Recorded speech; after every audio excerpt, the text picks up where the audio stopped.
요즘 시대 속에서 쓰는 용어가 여러 가지 있는데 그 중에 한 단어 M4 세대라는 게 있답니다. 내용은 단순합니다. 포기할 게 너무 많아서 포기하는 게 있다는 거 그럴 수 있는데 안타까운 것은 이 말을 청년들이 쓰기 때문에 안타깝습니다. 요즘 코로나를 지나면서 코로나 이후는 어떻게 될 거냐에 대한 질문을 하면 또 나오는 단어가 하나 있는데 그게 뭔지 아십니까? 우려입니다. 왜 우리 청년들은 이렇게 낙심할 게 많아졌을까? 똑같은 젊은이가 똑같은 상황을 만났을 때 같은 반응을 보이는 것은 아닙니다. 누구는 절망하지만 누구는 소망. 이유는 뭔지 아십니까?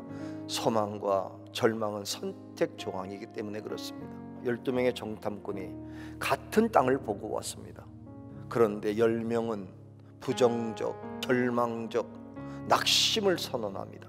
그때 이상하게 똑같은 상황을 보고 온 사람들이 똑같은 백성을 두고 소망을 이야기합니다.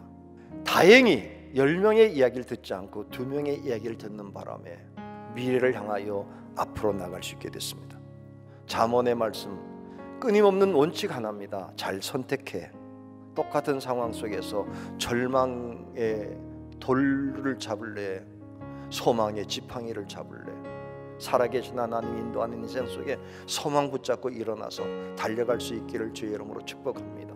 첫째, 소망을 선택해야 됩니다. 솔로몬이 깨달은 건 하나입니다. 가다 보면 골라야 될 텐데 내 자녀는 잘 선택하게 하옵소서. 그 중에 가장 핵심적인 선택, 믿음 자체가 최고의 선택입니다. 하나님이 나와 동행하자고 할 때 예, 당신과 동행하겠다는 고백 자체보다 좋은 선택이 없습니다. 하나님이 동행하는 길 속에 다가오는 문제가 있을 때 우리는 어떻게 대처해야 될까요? 잊지 마셔야 됩니다. 하나님이 인도하는 길, 하나님이 함께 가는 길임에도 불구하고 상상할 수 없는 난관이 내게 부딪힙니다. 그래서 나도 모르게 무너지고 싶을 때가 있습니다. 무너지고 말 때가 있습니다. 하나님의 사람들마저도 무너질 수 있습니다. 성경은 이렇게 말합니다. 엘리야 무너졌잖아. 그도 무너졌잖아.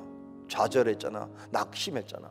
어느 날 나무 밑에서 차라리 죽고 싶다고 말할 정도로 좌절했던 것, 그게 하나님의 사람도 그럴 수 있답니다. 우리가 살아가다 보면 이런저런 일 때문에 주저앉고 싶을 때가 있습니다. 그런 속에서 하나님이 우리에게 말합니다. 낙심하지 마. 다윗은 얼마나 역경이 많았습니까? 얼마나 힘들어서 믿음의 사람 다윗이 하나님이 나를 버렸다고 할 만큼 힘들고 어려운 상황이 있었지만 그렇게 끝나지 않았습니다. 믿음의 사람은 역경이 없었기 때문에 승리하는 게 아니라 역경이 있음에도 불구하고 하나님 때문에 소망을 얻었습니다. 그리고 일어납니다. 선택하십시오. 그리고 기도하셔야 됩니다. 하나님, 내 자녀들은 절망의 순간도 소망을 잡게 하옵소서. 둘째로, 소망을 하나님께 둬야 됩니다. 사람들이 절망하는 이유는 많죠.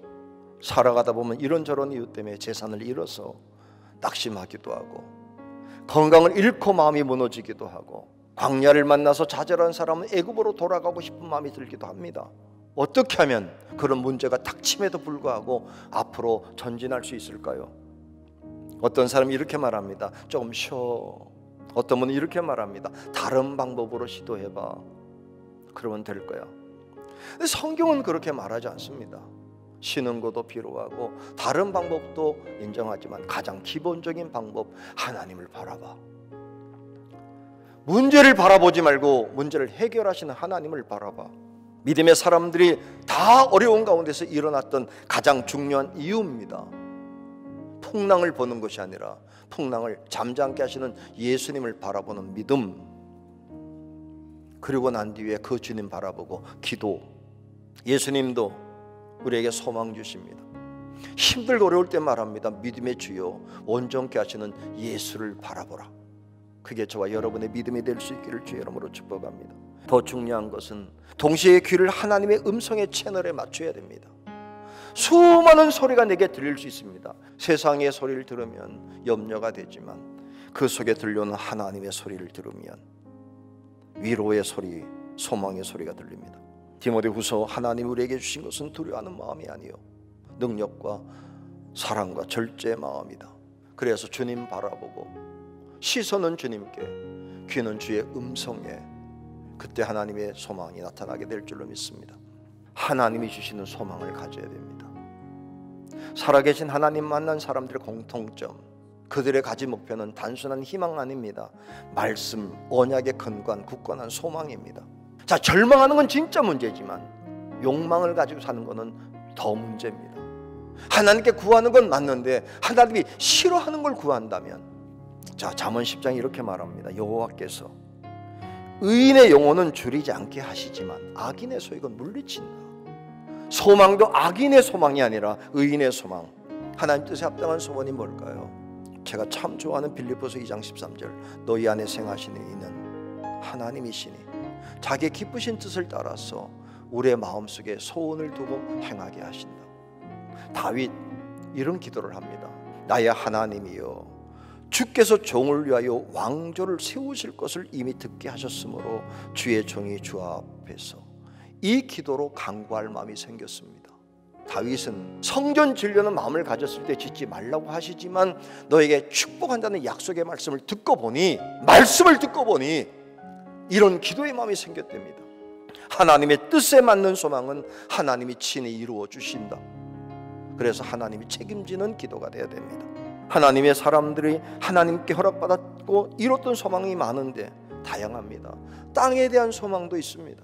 하나님이 이스라엘 민족에게 이렇게 말합니다. 장래의 소망.